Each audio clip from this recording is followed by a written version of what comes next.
Welcome into the Illini Inquirer Podcast. It is Jeremy Werner and Joey Wagner here in Indianapolis at our Airbnb. Got away from Gamebridge Fieldhouse as the Illini are headed home from Gamebridge Fieldhouse as an ugly 88-65 blowout loss to Maryland in the Big Ten Tournament quarterfinal. Maryland led into the high 30s in this one, never really had a chance. They were down double digits for basically the final 34 minutes of this one. Just a nightmare matchup as Maryland beats Illinois by 20-plus points, Joey, for the second time this season. And having healthy Tomislav Visic didn't matter. Having Rez Johnson Jr. didn't matter because Rodney Rice just took a flamethrower to the Illini. Jacoby Gillespie was great for them. The perimeter defense was awful. No Derek Queen, a double-double. Looks like a lottery pick.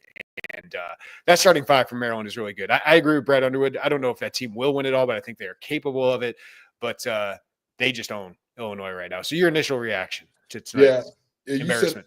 That's exactly what it was. You said bad matchup, and I agree with that to a degree. But this team, I'm writing about it. I want to get into that early because I think it's such a big storyline of this season. It's either really awesome and they're blowing teams out or winning by double figures, or it's a nightmare and they're losing by double figures. 12 of 27 high major games have been determined by single digits. That is not a lot of them, and especially in a Big Ten that we know is so neck and neck, and there's not a lot of separation, or there shouldn't be. It's insane how far the spectrum goes on this team, Jeremy. And Maryland came out and they out-hustled Illinois. They crushed Illinois on the offensive glass. They punched them 1,000 times with Rodney Rice and his three-pointer. And Illinois, it's a young team.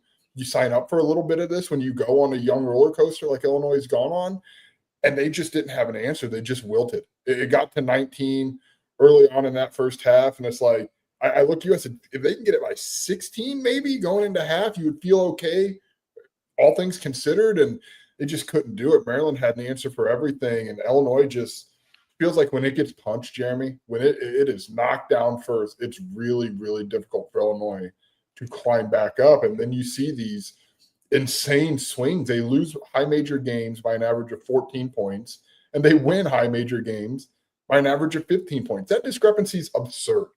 That is insane to have such a wide margin of outcome there. So it kind of was the same story a little bit, but I was surprised to see it again because I thought what they showed in those 4 games leading into this was kind of a turning point, a maturation point, however you want to look at it. And then it just reverted back to what you had seen in Madison, what you had seen to close the game against Michigan State at home, what you had seen obviously in New York against Duke. I just kind of thought this team had at least figured out how to turn that page healthy, confident, the whole 9 yards. Yeah, Brad had mentioned that too, right? Like that when they get hit first, especially by a veteran team, they don't know how to respond to it. And they just kind of, I mentioned to you earlier about Kasper Sakishonis, and we'll get into him a little bit, but like he compounds mistakes. If you've ever seen the movie The Replacements, they talk about quicksand. And like the harder you fight to try and get out of that, the worse you sink. And that seems to be what happens with this team when it gets punched early. Plus, it's young. And Kevin Willard even said, we like this matchup because we think we can get physical with them, and they're young and they struggle to handle that. And you think of the games where they've gotten down early to good teams. Alabama, right? You lose by 13 in that one, second half, but that was never really close, right? Maryland first time around. Then you go to Michigan State, you actually had a good start, and that's what made that ending so bad. But Wisconsin, Duke, and now Maryland. Again, now all those teams are great, right? Those are all teams capable of being a 1, 2, or a 3 seed in the NCAA tournament, but that's kind of what separates Illinois. But when they get off to good starts, you can have the Michigan game, you can have the Purdue game, you can have the UCLA game where they only won by 5, but they were controlling that game, the Oregon game, right? So like this team needs good starts. They need confidence early on because, Joey, they were rattled early, and you could tell their shots, they weren't confident. And when this team isn't confident, it's just not very good. Yeah, it's not only Illinois struggles when the older teams get physical with them. Like they struggle. Like when Brad said, maybe he emphasized their rim protection too much, and really he didn't say the physicality in the paint, but the physicality in the paint. They passed up good layups to kick it outside. When they go up early, it does feel like they get into Illinois, especially on the perimeter, and make things tough. And I think that's something Brad has got about 5 days, Jeremy, to address going into a true one and done situation. But the youth of this team shows up over and over again. And Brad said tonight, hey, outside of Queen, that's an old Maryland team.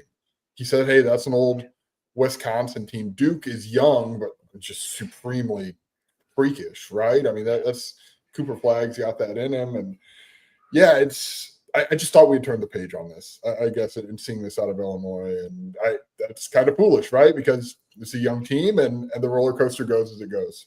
Yeah, you played Iowa twice in this 4-game win streak. I mean, these are good wins, right? It's not like these aren't good wins. Like going to Michigan and beating them by 20 is a really good win. I think Michigan was up on Purdue when we left Cambridge. I don't know if they still are, but 40-36 at half right now. Michigan up? Yes. Okay.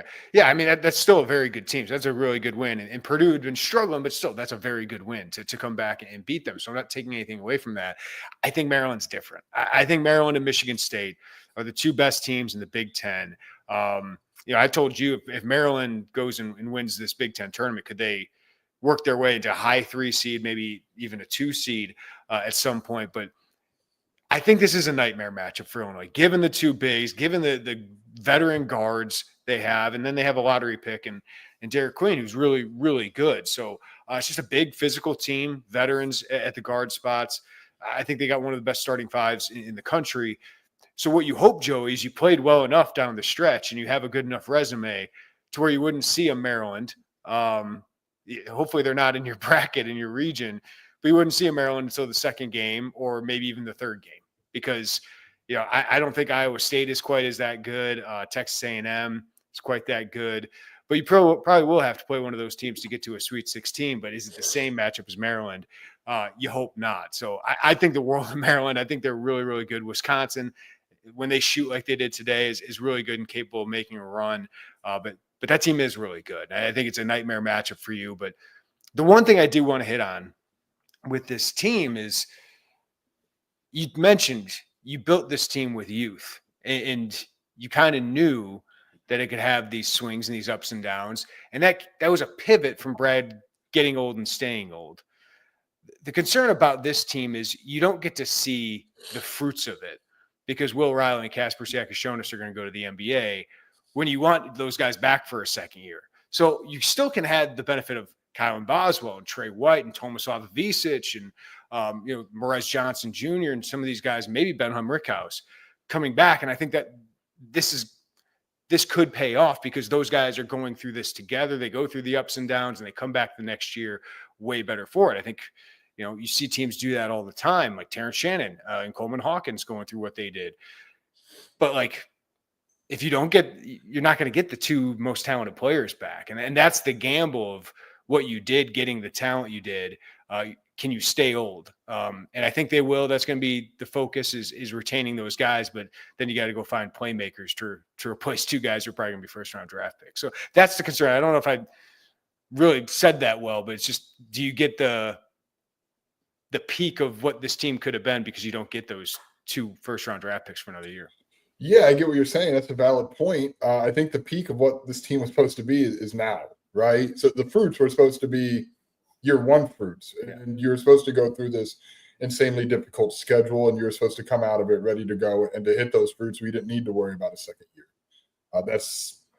We'll see. I mean, it's matchup dependent moving forward, but I think that's the logic. And then you can replace your two NBA guys, your two first-round guys with more, right? And you still keep a core around that in terms of around what Brad Underwood terms as action guys, really, right? And KJ and Will. But that's a good point. And I mean, that's roster construction. But I think, we always get so caught up in the portal and so caught up in this because it's exciting to see how rosters get built. There's an intriguing element to how rosters get built. And I just think that for a while, the thought was it has to be through this way. You got to use support. And you do. The portal can really elevate your team, but you can also it's not the only path. You see that with Maryland bringing back guys and Michigan State bringing back guys and Purdue bringing back guys. And I'm not saying Illinois' way's right or wrong, but I just think that for as great as the portal is and exciting as it is, it's clear there are two ways to do this. Brad Underwood is comfortable living in in this way, or at least he did this offseason. I'm curious if he tries to live in both worlds this offseason. And that's what we talk about with retaining Kylan, Trey, Ben, Morez, Tommy. But look at Maryland. I mean, they got 4 new players in their starting lineup, right? Like they got a freshman, 5-star freshman, and 3 transfers here. So I just, can they hit their peak? I think they were peaking before this game, and if they played Michigan or Maryland or Michigan or Purdue instead of Maryland, maybe they get to the semifinal, right? And that's right. I mean, I'm not saying Brad's way is wrong. I just think that I'll be curious to see if he tries to exist in both spaces moving forward. It sounds like, as you mentioned, retention being a key, that perhaps that will be a world they try to live in. Well, yeah, and Merez Johnson, Tomislav Visic would be that, right? Getting up for a second year and getting transfers for a second year, not just one and done kind of guys. And that's where this can pay off is if you keep those guys. It's just this version of it. You're seeing the freshmen go through ups and downs. Like Will Riley did early in the season, and now KJ is going through it now. So is this a huge warning sign for you, Joey, or is this just matchup? Like how would you kind of weigh those two things? A bad matchup can really compound already existing issues, right? And I do think there are warning signs of you need KJ to be playing better basketball right now.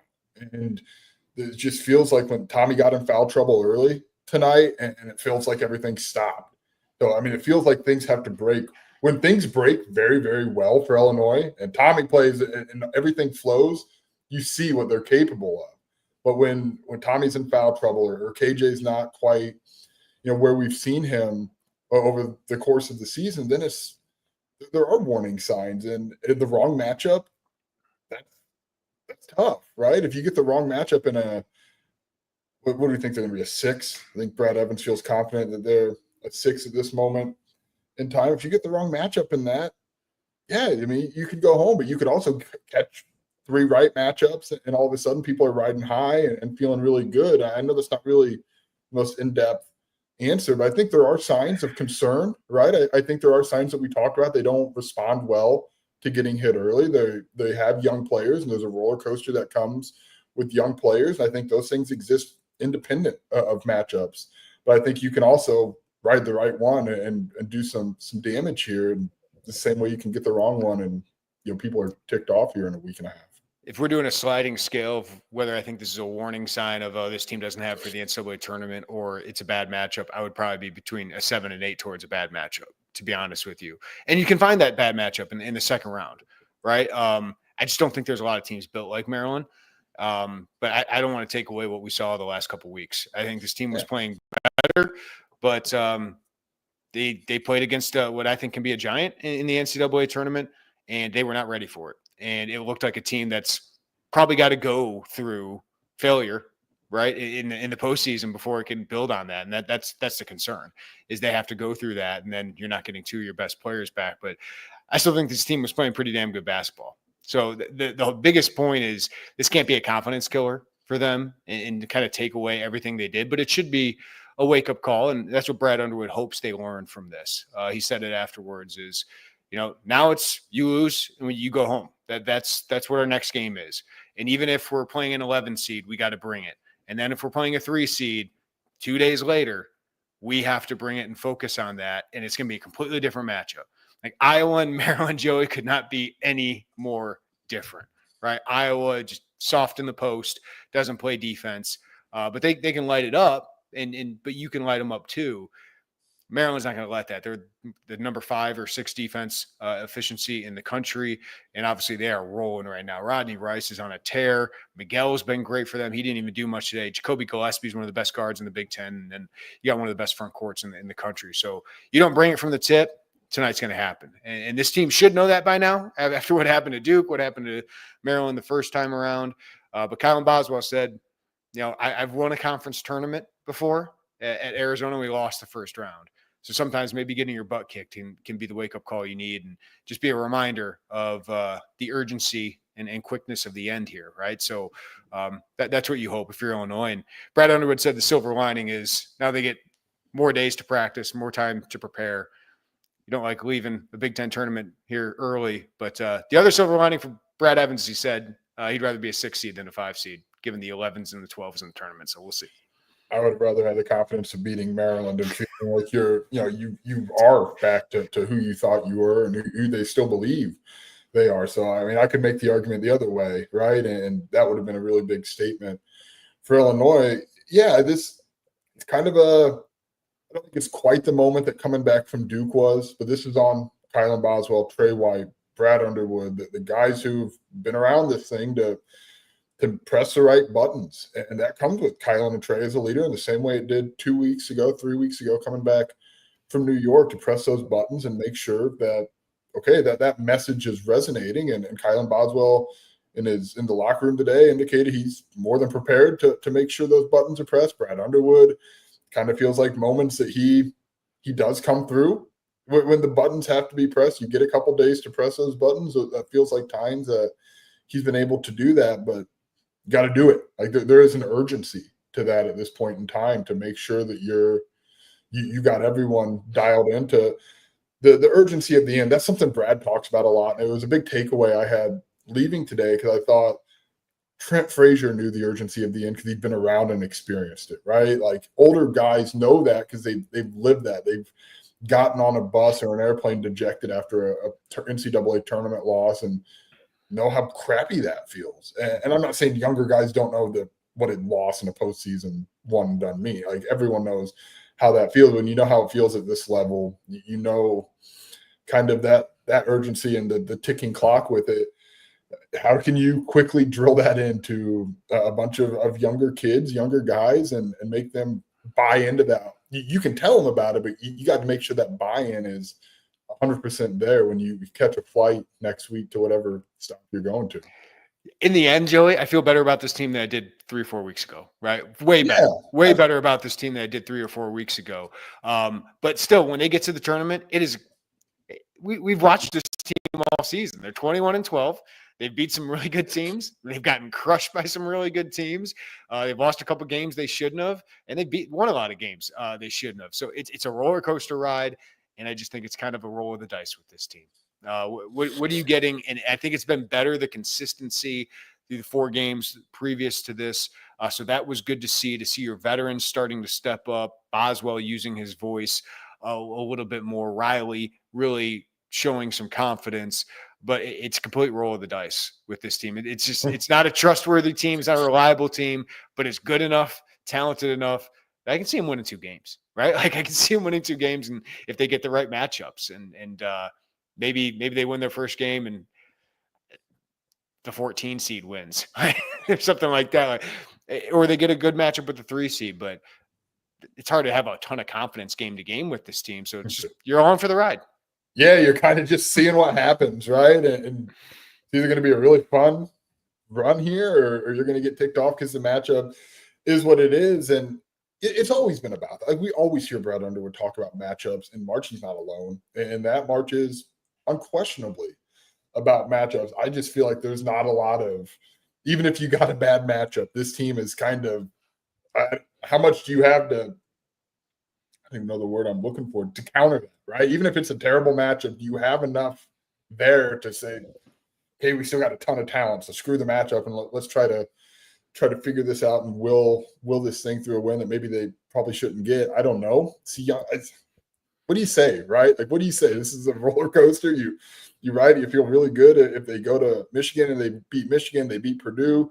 Then you've seen the other side of it. And man, but I will say though, Jeremy, it feels like when that other side comes, that snowball is really hard to stop from going down. Mm-hmm. It is really, really hard to stop. Both ways, right? When they're good, it's hard for another team to stop that snowball because that offense can just get hot. Illinois goes 5 of 26 from 3. When they make 11 threes, they're winning. Like it's just what they've done all year.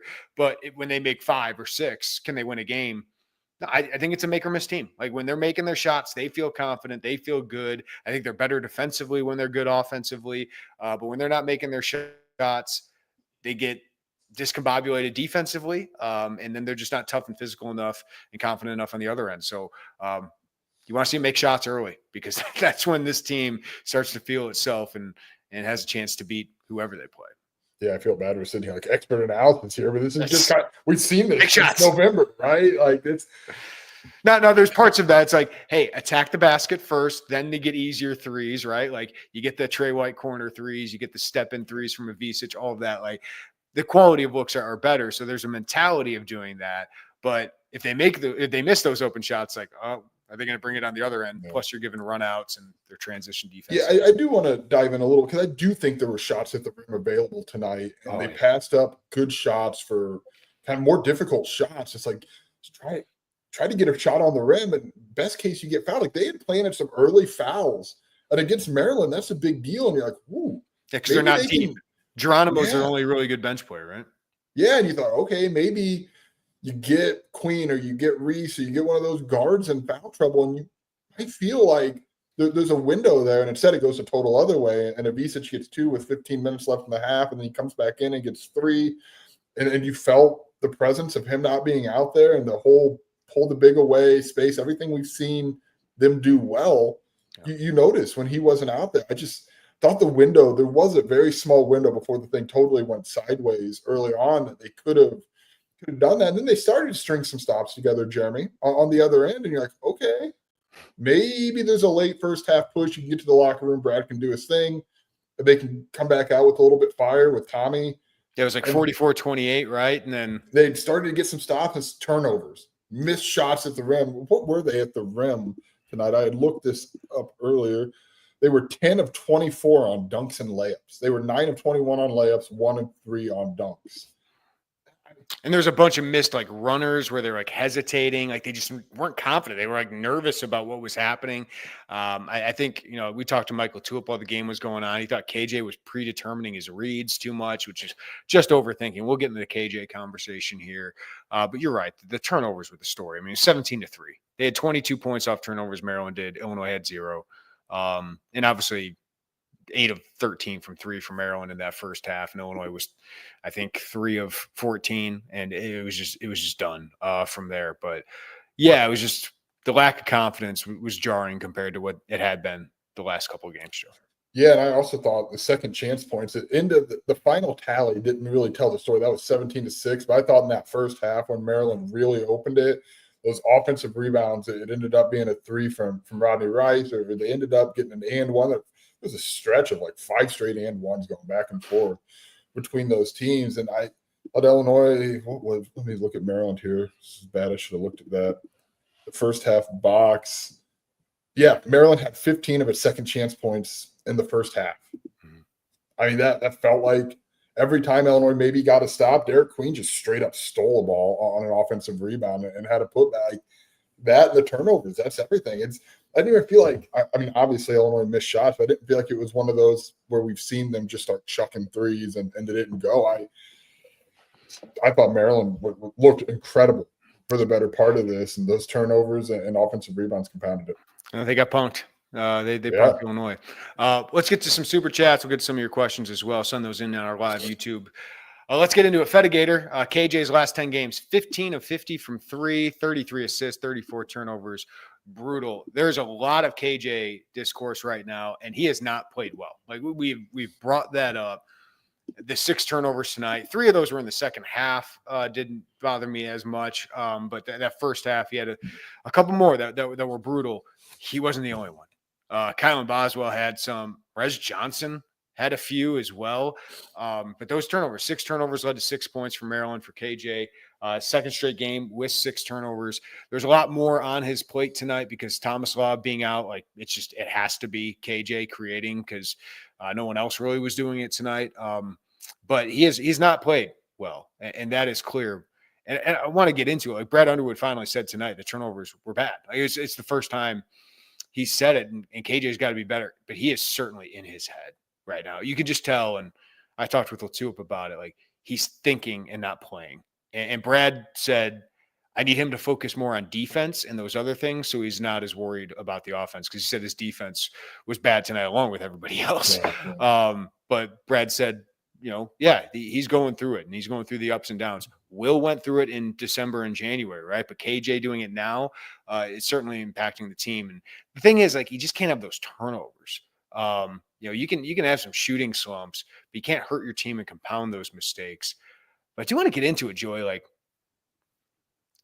the approval rating of Kasparas Giakoušionis is as low among a fan base, at least what I see on social media and in our chat here, than any like all Big Ten Illinois player I can remember. Even Matthew Meyer, right? And Matthew carried that team for a while, and I thought, KJ's deserving of some criticism. Matthew Meyer's deserving of some criticism, but I find it interesting, and it's probably because people are being told he's a lottery pick, and they don't see it. Well, Ace Bailey's had some terrible games. He's going to be the number 2 or 3 pick in the draft. It's about potential. It's about skill set. But KJ certainly, the last month, is got to give some NBA GMs some pause about, teams kind of figured him out. How does he react to it? The one thing I disagree with, and I saw somebody in the chat that KJ's checked out. I don't think that at all. You have the complete wrong read of KJ. I think he cares a lot. I don't think he's just worried about the NBA. I think he really cares about his teammates. Everyone says he's a great teammate, and he played hard tonight. He was rebounding. He was attacking when nobody else would. So that's not my question. My question is, can this guy get out of it mentally? Because he certainly is overthinking things. He's just not playing with the same freedom he did before. No, and the turnovers, I think, are probably getting a little bit more egregious, right? That's how you can really tell. Some of those turnovers where he's trying to rifle a pass in that not a lot of people can make. He believes he can, so can over-aggressive, try to get this ball inside on a creative path. And Underwood in the past has said he'll live with those and trying to be overly aggressive if it's the right play. But some of these he's just airmailing out of bounds, and they just look forced, as you mentioned, compounded on those. And that's where it's like, okay, this is how you can really see. I don't feel like he's driving to the rim as much as you would like him to see. He did draw some fouls tonight. And he's hesitating. That's my problem. He's hesitating on some of his – once he drives to the rim, just how he's finishing, the confidence is clearly shaken. Yeah, but I'm with you. I think any notion that he's checked out, it's frustrating to read because, he knows he's surely he would know he's going to be a draft pick in a few months. He'd have to be under a rock to not know that. But you also really went through it here from basically September, October, when you got back on campus and you started going through this and grinded all the way into March. Like, you don't do that if you're checked out. The player empowerment's a real deal. If you're really checked out, you just not play. Right? Like, I just think that's not at all the right read of him. It's a struggle. Like, we don't have to chalk everything up to someone quitting or mentally just being like, okay, I'm done here, just because they're not playing well. Kids have a lot more mental fortitude and mental toughness than to just quit when things are hard. You go through it. This is a hard game. He's at the top of the scouting reports. I do think with the approval rating that you talked about, I would agree. And you're right. It's because we've never seen this. Like, Illinois fans have never seen a one and done, and sometimes it can be up and down and ugly. Like, it's not everybody's Cooper Flag. Cooper Flag's a freak, man. Like, Cooper Flag's like Anthony Davis. Like, those guys don't happen a lot. But like watching Rob Dillingham last year with Kentucky, like a lot of these one and dones, it can be a really up and down. But you've never had it before, so everyone thinks it's got to be great all the time. He was great for a couple months. He has not been the last month, and he's 18 years old, and he's going to have a lot to learn in the NBA. But people saying he's not going to be a lottery pick, he's not ready for the NBA. Doesn't matter if he's ready for the NBA. The NBA is going to take him high, and he's going to be able to develop there. And maybe he's not I don't think he's going to be a superstar in the NBA, but I do think he's going to be there for a while. But yeah, you might not see the height of Kasparas Giakoušionis in an Illinois jersey. Even though he's been pretty good for the entire season, right? He's all Big Ten. Yeah, that's the thing. He still had a really good season. And he's an all-freshman team and a historically good Big Ten freshman class. But I get it. I mean, it just stinks. It stinks he's not playing his best basketball right now. Matthew Meyer was a good comp because Matthew Meyer did a lot of awesome things from outside of the monster ordeal. Like, did a lot of awesome things from December through late February, and then didn't have those moments in March. And it clouded, I think, what was a really good season for him until 4 games at the end. And, now you got some time. If Brad can get, that's probably the biggest thing to focus on for Illinois right now is to get, there were not locker room issues with Matthew Meyer. The biggest thing I know for Brad Underwood is get him right. Get him. Isn't that the biggest, like, Misconception? Misconception of Matthew Myers. Like, no, was he like a leader? No. Like, Was he kind of corny? Yes. but people liked him. Like, there were locker room issues in that group. It was Matthew Meyer wasn't top 3, top 4. I don't think in that one. No, he didn't play well in March. That's what he didn't do. And we're completely lost the plot 50 minutes into this. I think that's huge for Illinois from now until wherever that first round is, to get this guy feeling confident, comfortable on the basketball court again. And if you can get that, then you like that, maybe how that roller coaster ride could possibly look. I do think they've got to get him going. They've got to get him minimally taking care of the basketball and seeing what you can get from there. If you can just get rid of some of those compounding turnovers, I think you'd feel a lot better. Yeah, and you just don't have to make a flashy play, man. Just keep it moving. Keep it moving, attack the rim, shoot when you're open. I don't mind when he takes some step back threes because we've seen him make them. And focus on defense and rebounding. That's one thing I loved about him tonight was he was rebounding, playing hard. He had his 5th double-double of the season tonight. It's just those 6 turnovers kind of overshadowed that, but no one was good tonight. I mean, Will Riley ended up with 15 points. A lot of those came late. Yeah. Colin Boswell, 14 points on 16 shots. Tomislav Visic, 3 fouls in 8 minutes in the first half, out of the game. Trey White was pretty quiet most of the night. Dre Gibbs-Allhorn's gone through 5 terrible games, 43 minutes. The last 5 games, 0 points, 0 rebounds in 43 minutes. Ben Hummerkaus, 3 points, 4 rebounds. Merez, you're going to give some grace, right? But he didn't have a good night. He kind of got 9 rebounds by the end of this, but again, most of that was late and missed a lot of shots at the rim. So no one played well. My player grades, I don't know if anybody's going to be over 2.5 for the highest grade here, and it might be KJ. Yeah, again, not to repeat what we've said, but once that first punch landed, that was it. And we'll see. I mean, this what Brad kind of tries to pride himself on is not tries to, he does it. They're grinding that together, and it's a 5-day grind to put it together here for next week. I love Ricky. Can't wait for football season as Illinois prepares to be a 6 seed in the NCAA tournament. Yeah, I mean, perspective, right? Yeah, I don't know, man. Like going into the Iowa game, these comments where this team's gonna miss the tournament, and it's a roller coaster. Like, I'm not even going to fault anybody because it is a roller coaster. I think when you see the good, like when you see how the pieces can work together, it makes these moments a lot more deflating because you've seen the other side of that. And I'm not going to, far be it from us to shame anyone for being mad after a 23-point loss. It's embarrassing. Like that's what's crazy about this team is like, oh my gosh, you're so good. Oh my gosh, you're so bad. Like that's the hard part about this team, but it's just a roller coaster and we're going to ride it for another week. Right. And we'll see if we enjoy it at the end of it. Right. I mean, if you get to a second weekend, which this team is capable of, it's a hell of a ride. It's going to be amazing how much you think of this team as like, good team. You get some guys coming back and maybe you can build on it, Joey. But if you lose in the first round, I hated that team. Right? It's all going to come down to what happens next week. Yeah, and that's how it goes. I mean, I'm with you. I don't. Yeah, and someone said, they saw the great last night. Yeah, offensively, they saw the great last night. I think defensively, they've got to really shore that up and see what you can remedy there because it's leaky defense the last 2 games in Indianapolis, Jeremy. But again, like it's what makes the lows feel so crappy if you're a fan is that it doesn't have to be like this. You're not just outmanned. You're not just pick a team that didn't make the Big Ten tournament and just of course you're going to lose by 23. Like you've seen where this team can put together games and make this possible. Yeah, our boy Brad Evans does have Illinois as a 6 seed. Right now is the top 6 seed. The 11 seed's possible, and you might be playing a team that played a play-in game, which always makes me a little bit nervous. But he's got San Diego State, VCU, West Virginia, Indiana. I doubt Illinois would be matched up in that one. Xavier and Texas.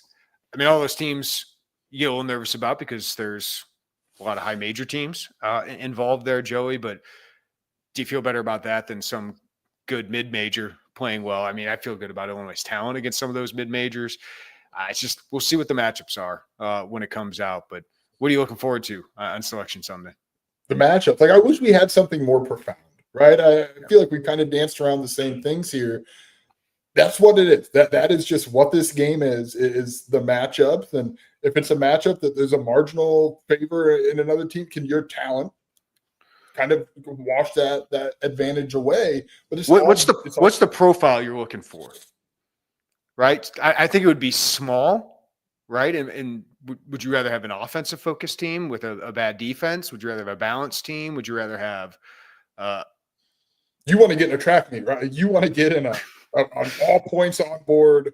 I want a team that's a little iffy defensively, but then you get worried about, if it's a mid-major team, I get worried about the teams that shoot well, right? Because I think Illinois is talented enough that even a Drake that is incredibly well coached, right?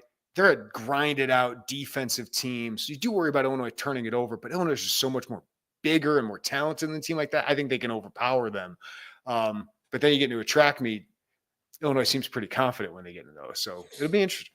Yeah, I think that's what you want is, this team is going to, if you come up to a team, it's like, this is a team that can score 90. I think Illinois will be like, cool. Feel like we can do 91, right? Like that's what it is, and kind of rebuild some confidence that way. We talked about it today. You mentioned mid-major teams and Drake. That would have been the sexiest 5-12 upset in the world, wouldn't it? On Selection Sunday, like 2 people on CBS would have been like, absolutely, Drake's going to beat Illinois. That was going to be the one if Illinois could have gotten to that line. I'm glad you brought that up because I want to warn Illinois fans. Someone or someones on the selection show is going to pick you to get upset in the first round. Just be ready for it. It's going to happen. Yep. Seth Davis usually is that guy, but Illinois is untrustworthy. So I get it. I get why Illinois would be one of those teams that. But someone on that same show is probably going to have Illinois in the Elite. Right? Like, or Sweet that, 16. that is the variance here. And if you're mad about how it comes off on the selection show, whatever website you go to read broad scale tournament coverage is probably going to have a very similar thing, because that's the perception of this team is so up and down in nature. Or just look at your Twitter feed like 2 weeks ago when you said the same thing, right? So I can't blame anybody that says it.